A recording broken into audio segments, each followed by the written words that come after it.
Good morning. This is David from Memorize Spoken Lebanese Arabic with David. Um, Good to see you. Today is my birthday. I will be 52 years old, I guess today, or I am 52 years old. I've been practicing Arabic for about 3 years now, and I use memory palaces and memory techniques, mnemonics, to memorize Arabic words and vocabulary. And I think it's given me a unique advantage over others that are just trying to, by brute force, rote repeat just words or just wishing, I guess, for the Arabic words to get into their minds. But and I've been there too in the past. I tried learning Arabic when I first got married, and did it the old-fashioned way of just listening to the audio tapes over and over and over, and trying to write the stuff over and over. And I had some progress, but definitely when I started using memory palaces, things started getting much better. Yeah, so check out my YouTube channel. If you found me here, then you know where the channel is. Please give me a thumbs up, and we love comments. The more comments you give, the more I can help, the more I can learn. You know, I'm learning just like you. I'm not an expert at this yet, or hopefully someday I will be getting better than I am, but we shall see. But yeah, any comments you can give. If you're looking for certain topics to talk about in Arabic, we could do that. Um, Currently, I'm focusing on Lebanese spoken Arabic. My wife is Lebanese, and I just picked that because of her, and we want to talk. So, and kids want to learn it, that kind of stuff. So, um, let me know. So this is live, so this is not the most polished type of process here, but. So what I've been doing for the last 3 years or so is creating memory palaces. So essentially I'll take a location that I'm familiar with, either my house or a McDonald's or a Burger King or a Taco Bell or something like that. And I'll walk through these locations in my mind, and I'll put these words that I want to learn in these places. So if I go to a McDonald's, you know, I got a McDonald's memory palace where I start at the drive-through, where I start at the board, where the screen where you order your food, and then my second place I would go to would be like the window where you actually pay for the food, and then maybe the third window would be for where you get your food. And if I keep going through that McDonald's, then I actually get out of the car and go in the front door, and it would be another location. And as you get further into the restaurants, you know, sometimes they have little kids play places and things like that with those little plastic colored balls and that kind of stuff. And basically what I do is in each one of these locations, I'm going to place an English word, say cat, dog, whatever. You could put nouns, you could put verbs, you could put actions. But to make it easier for us, we'll just talk about nouns for now. So, you know, you could have a dog doing something at the order board, and you could have a cat doing something at the first window where you're paying your cash. In the third window, you can have a mouse or something that's stealing the food when you're trying to grab it from the pickup window. But then we add to this story the actual Arabic words. So at the first station, you know, the order board, I could have a cat, and the cat is scratching at the board. And, you know, if we want to remember Bassani for cat, I did this in another video, but on that order board, say you're thinking about pancakes. Well, you want Bisquick pancakes first. So for Bassani, I get BI or a man named Bill is standing at the board, or Bill's face, or somebody you know that's named Bill or something.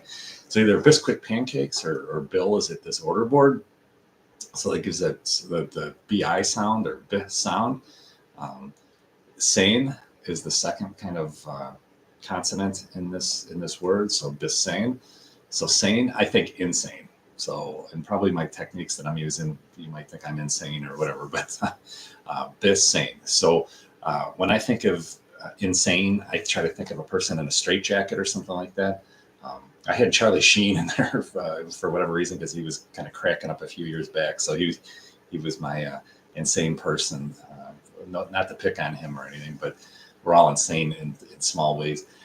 But so you got Bisquick, you've got insane, a guy with a straitjacket, and then eggs would be the last one for the E sound. So I went Bisani. So I can imagine this order board that we just pulled up to. There's a cat scratching at it and everything else, and he's maybe wrecking the screen and everything else. And it could be your cat, could be whatever cat, wild cat. Maybe he didn't get his order right or something like that. Now he's back at the board complaining. So we know we're talking about a cat.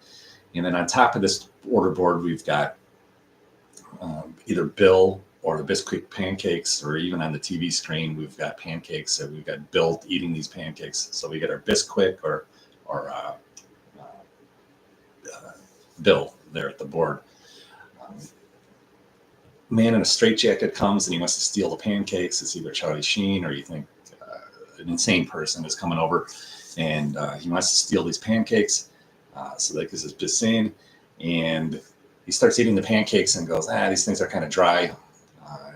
But unfortunately, he doesn't have any maple syrup anywhere. So now he's going to put some eggs. He's going to crack some eggs on top of the pancakes, thinking insanely that somehow this is going to taste better, or they might cook or something like that. And you can actually even imagine that he cracks the eggs on top of the pancakes and they start boiling and frying and everything else. This is very unusual, and it won't happen in reality. But in your mind, it'll be very memorable because it's something that's odd and unusual, and your mind wants to remember unusual and crazy things. So that's just one station there. So obviously, I'm explaining the heck out of this right now, but there was a time a year or so ago where I was trying to learn about 50 words per week using this. So you take 5, 6. Does that make sense? Yeah, 6, 7, maybe 8 words a day, something like that. And you go through 8 stations on your memory palace. And in the morning, you put 8 words, 8 animals, say in your McDonald's in the morning. And throughout the day, you kind of just review these stories. And the thing you can do is you can actually sit in bed and think about these things without using books and papers and pens and all these kinds of things. Or if you're stuck in traffic or whatnot, you have insomnia at night. Now you can walk through this McDonald's in your mind. So, the process would be something like this. You could lay in bed and go, all right, I'm at the McDonald's. I'm at the sign now. What was happening with this sign? Okay, I recall there was a cat there and he was scratching it, attacking it. He wasn't happy with his order. So that brings cat back to us. Let me think about, all right, well, what else was going on this sign? Well, when I was ordering food over there, I really wanted pancakes. So there was a bunch of pancakes on top of this sign. And then there was a guy named Bill started eating them in front of me, and I was not happy about that. Bill's eating them, and then Charlie Sheen comes by in his straitjacket, and he steals the pancakes. He probably grabbed, because his arms are tied up, maybe he grabs the plate of pancakes with his mouth and starts running off with it. Well, Charlie Sheen gets into his little private spot to eat these pancakes. He decides, he wanted syrup, but he didn't get any, but he happens to have some eggs around somewhere. Maybe there's a nest or something there. Steals the eggs, cracks them on top of the pancakes. The eggs start frying mysteriously on top of the pancakes, and you can smell and hear all of the things. The more senses you incorporate to this thing, the better it will be. So he smells the eggs, that kind of thing. So we get Bisani from that. Seems like a lot of work, but you will remember this story much better than if you were just reading off 20 animal names and going, all right, now remember that, and now repeat them again, or listen to them another 10 times, kind of thing. So the cool thing about this is, okay, so we populate this whole restaurant with a bunch of animals and then a bunch of stories going on. Well, at some point, you'll be able to go backwards to this restaurant. So you start at the farthest point in this restaurant, the last thing we memorized, and then we work our way forward. You can actually jump around and skip different places. So go from the ordering sign all the way to the play area, or all the way to the bathroom in the restaurant, and jump around and that kind of thing. Well, this gives your mind the ability to see this information in different ways than just a straight type through type thing. The other thing is that, when months go by, you're not going to use every word all the time and every day. You can go back and look at this again and go, all right, I know I memorized the word for turtle, or sorry, turtle, Zilliphy.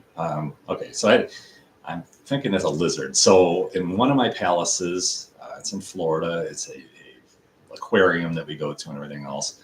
I've got Godzilla, and he's probably trying to charge somebody a fee, and I get that kind of thing. So I know Godzilla is a lizard of sorts, and so I get Zilla and fee from that. But I've got many memory palaces that are filled with dozens and dozens of words, and I'm able to go revisit these areas. And if I don't go to these areas for long periods of time, I can kind of recreate the story, or if I've totally lost it, if I go back and I go, okay, that word was dog, and it was on the McDonald's sign, and then we review the story. As soon as I hear the story again, it's really, I got it again. It's much different than when you force yourself to memorize something and repeat it over and over. Sometimes you take a test and everything else, and a few days later, it's just like you don't remember anything that you had. I think if you were able to test out a memory palace, even on a grocery list, and you place some of these food items or something on your head, and on your eyes, and then your nose and your mouth, and you do the same kind of crazy interaction stories like I just described with the McDonald's, you have a very good chance of remembering these things, much better chance than just trying to force yourself to remember it somehow without using any kind of memory technique. So I am gonna sign out at this point. We haven't seen anybody come yet, but we'll keep working on these. But let me know what words in Arabic you want me to talk about, and let me know if you've ever tried any kind of memory techniques. Check out my friend, Dr. Anthony Mativier. He's at magneticmemorymethod.com. He's got a free course.